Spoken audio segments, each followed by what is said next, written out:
Hey everyone, this is GosuDad, and welcome back to Season 6 of the Blizzard Online Ladder. Today we'll be doing a review of my first game as a qualified player in Silver League, CuePhoenix vs. Brad, Terran vs. Zerg on the map Tal'darim Altar LE.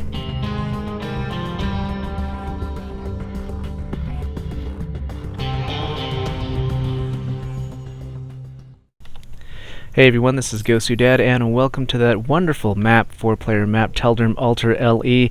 This is myself in the upper right-hand corner, playing as CuePhoenix, playing Terran in the red, and my opponent Brad in the lower right-hand corner, playing Zerg in the blue. This is Brad's first game playing Zerg. We'll see that coming up in the in-game chat. Whoa, the music was really quiet there. Such is the intro music for Zerg, kind of caught me off guard there. So just a little disclaimer, from the intro it sounded like this was my very first game playing in Silver League. That's not quite true. I did play in Silver League, I think for a season or two before I was dropped down to Bronze, and I think this is my return back to Silver League. You can see myself doing the wall off to my natural expansion, reminiscent of that show match against Rays where he walled off before his natural expansion as well. And so we can see the kind of funny map layout here. I think this is a standard width of 2 supply depots and 1 barracks. So as I said earlier, we will be getting that little mention by Brad that this is his first game playing as Zerg. I'm not sure when he says that, but he does say that at some point. And here is his spotting overlord. Surprised that he's not sending that out to scout. Could be issue with that first game playing as Zerg. So not going to focus too much on what I do as Terran in this game, which may sound kind of funny because we're doing a post-game review, but the point of this, if you'll remember from my blog and some previous videos, that I have switched to Zerg and playing in the online ladder.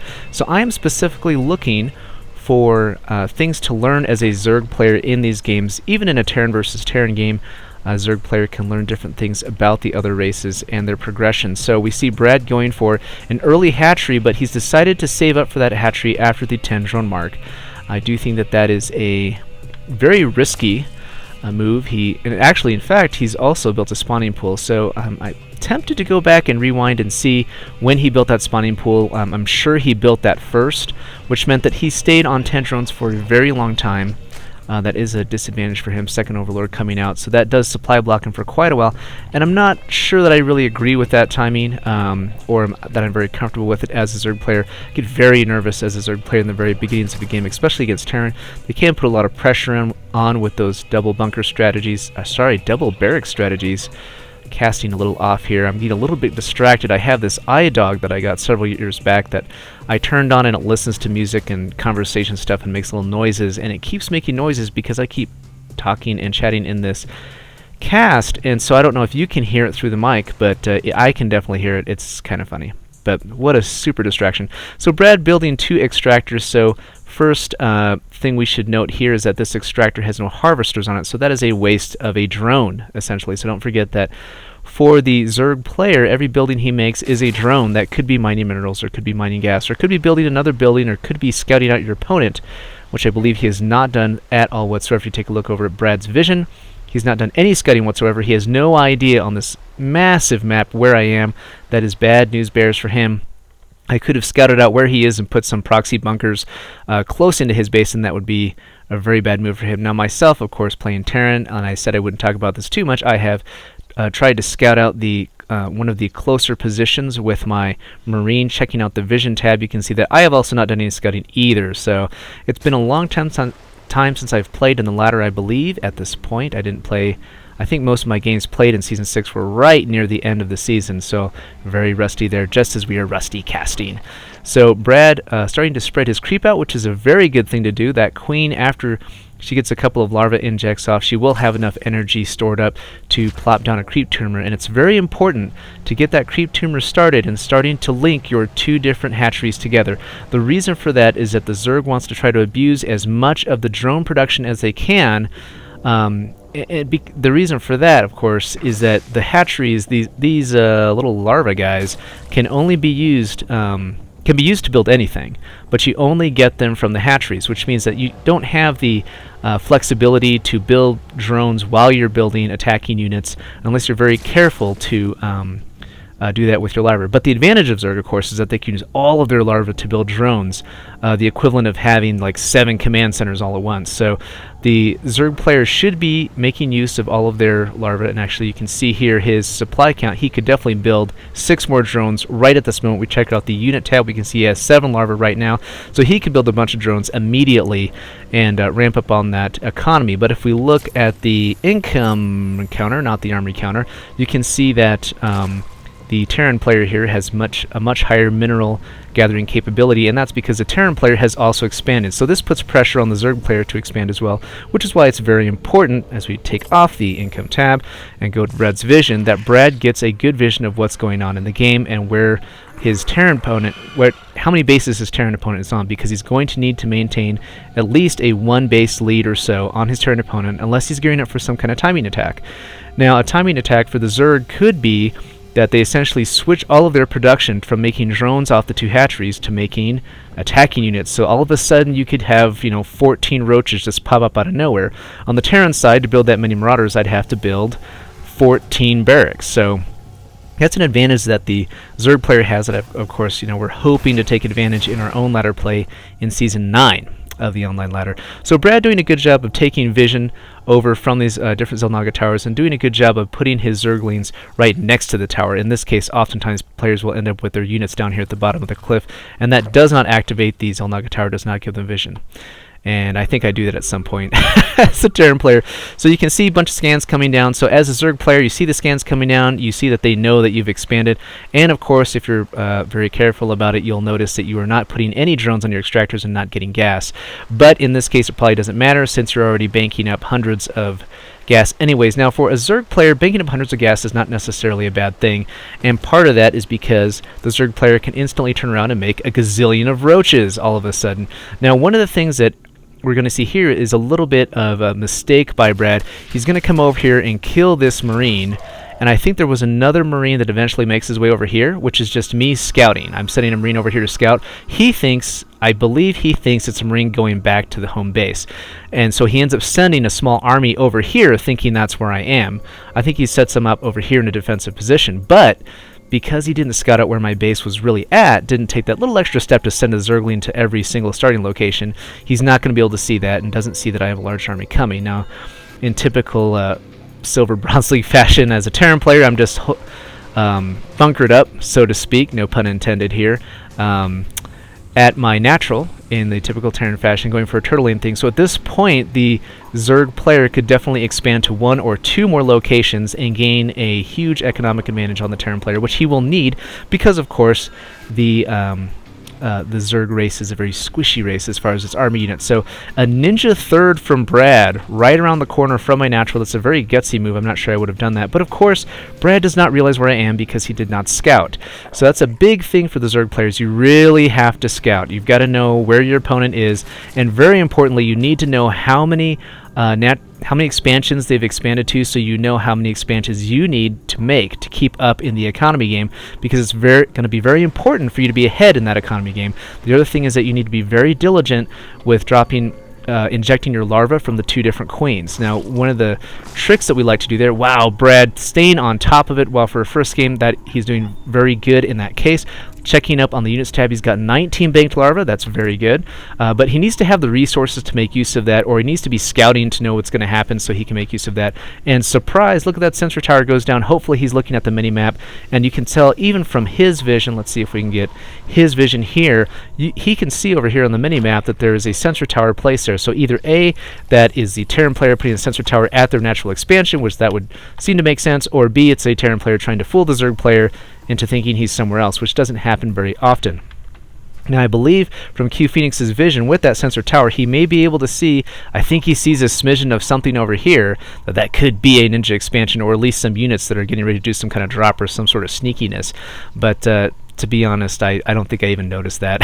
I'm not sure I even noticed he had a base over there. So terrible, terrible, terrible on my part. Brad putting all these defensive units morphing in Bane lanes, which is a pretty good idea, especially against Marines, but he's doing it outside of this base in the lower left-hand corner, which of course is not my base at all. So I'm not quite sure what he's thinking on that end, and once again finally putting drones in these extractors and now getting tons of gas but not putting drones on this one. Not sure if he's saving that later for a rainy day spire going up, so he should be getting a lot of gas and could be building Mutalisks, which will be very important, except that since it's the 13-minute mark, Terran has paranoidly, as a Terran player, very paranoid for those Mutalisk harassments. I have lots of missile turrets set up, which against a large ball of Mutalisks, missile turrets only provide a kind of half-hearted defense, but they do provide a deterrence for handfuls of Mutalisks coming in to harass. If there's no missile turrets whatsoever, even just 3 or 4 Mutalisks can be a real pain. So here comes the Terran army about to move out, and let's just take a slowdown where you're not going to pause. Take a slowdown and check out what the army counts are by the two players. So Brad has an army supply of 40 compared to a Terran's of 70.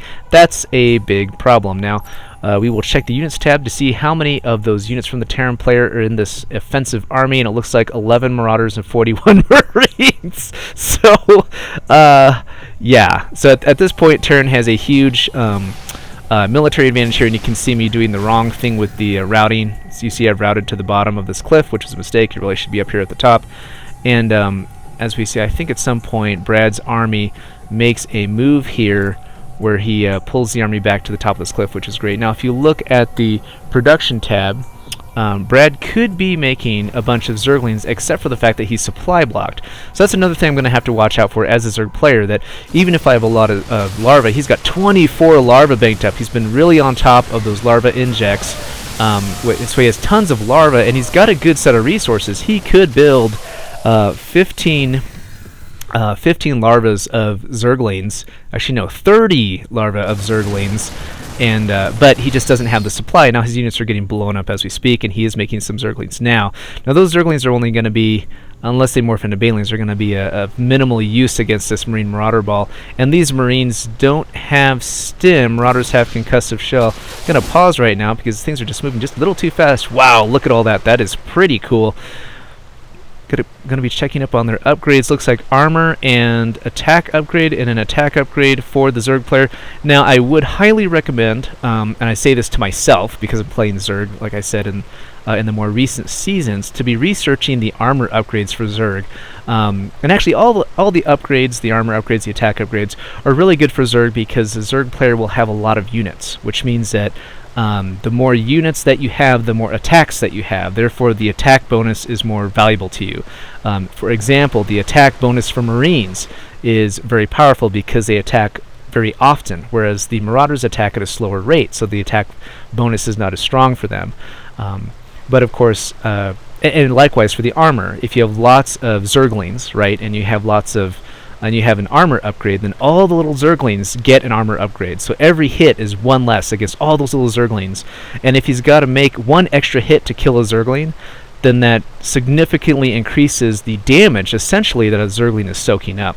So those armor upgrades and attack upgrades are really crucial for the Zerg units because Zerg depends on, as we hit the unpause button, Zerg really depends on having lots of units. Now these Mutalisks are just going to get evaporated here by these Marines. Tons of Marines here. Even after all of that fighting, there's still a whole tab worth of Marines. I believe that is, I'm not even going to bother with that. I think that's 24 Marines. They're just going to come in here and clean things up. So at this point, like I said, once we looked at that army supply, and wow, the worker supply as well, CuePhoenix, the experienced Terran player, was doing just fine. Now, of course, one of the real challenges that I'm facing as switching over from playing Terran, which of course I'm more comfortable with, to playing Zerg, is that I'm really not used to the entirely different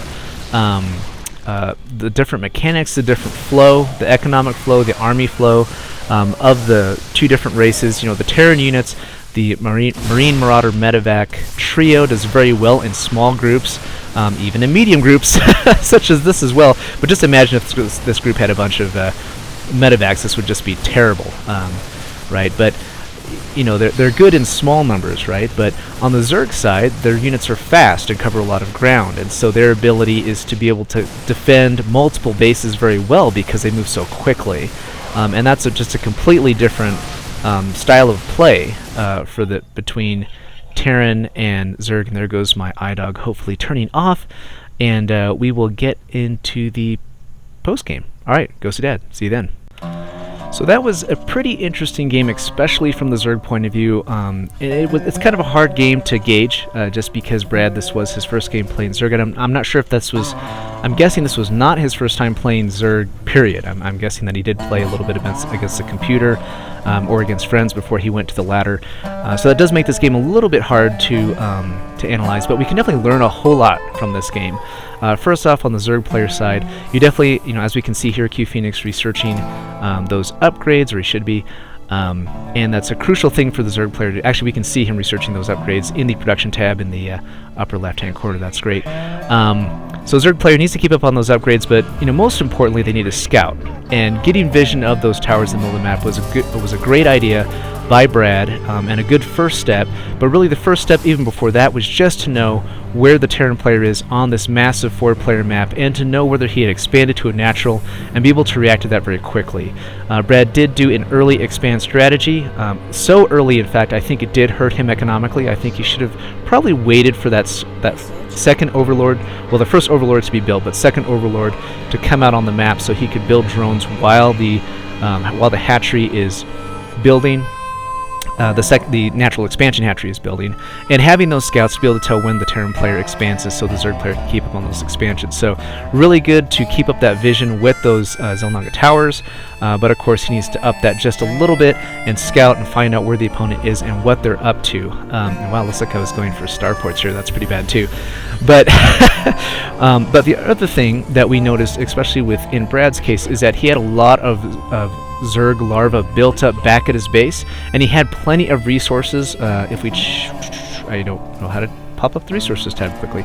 He had plenty of resources to build and make use of those larvae, but he didn't have the supply cap high enough that he could do that. So that's one of the things that I personally have a really hard time with Zerg, is remembering to build those overlords. I'll get stuck in this mode of, I need to build lots of stuff, and so I build a whole bunch of roaches and then supply cap myself, and that is just killer.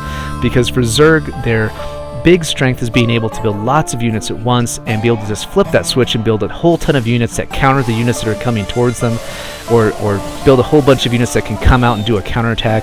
And if you're supply capped because you haven't been building overlords this entire time, then that's going to basically handcuff you, even though you may have tons of larvae, tons of minerals and gas to build all sorts of fun stuff. You won't be able to take advantage of it. And in a sense, that's one of the challenges of doing a race switch like I'll be doing, like I have been trying to do, from Terran to Zerg, is that the building strategy is just so different, the unit flow is just so different, and it's a challenge for players to switch between races, but a really good thing to know on both sides. If you're a Terran, you can know that secret about Zerg, that they're going to be building overlords, that they're going to be relying on that scouting, so if you shut down the scouting, you shut down their ability to react to you. But yes, a very interesting game, even though it was a beginner game for a Zerg player, for both Zerg players and Terran players alike. And GG from Brad, and that was nice. So, GosuDad signing off, and we'll see you guys next time. I'm not sure whether I'm going to be casting another game from a ladder or a game sent from me by Commander Talon. He had a very interesting game he said was neat to see, so I'm not quite sure which one of those I'll do next, but I will be doing both of those at some point. So GosuDad signing off, and check out the blog, GosuDad.blogspot.com, and I am posting, believe it or not, I didn't post for about 3 weeks, but I am posting, and I have a bunch of posts to catch up on, of course, because I've been making lots of videos, as those of you on the YouTube channel know, but I haven't been doing the blog posts to go with that. And don't forget to check me out at GosuDad on Twitter. I have been keeping up with the twittering tweets, or whatever that is, and that's been pretty fun too. So GosuDad signing off, and we'll see you guys next time.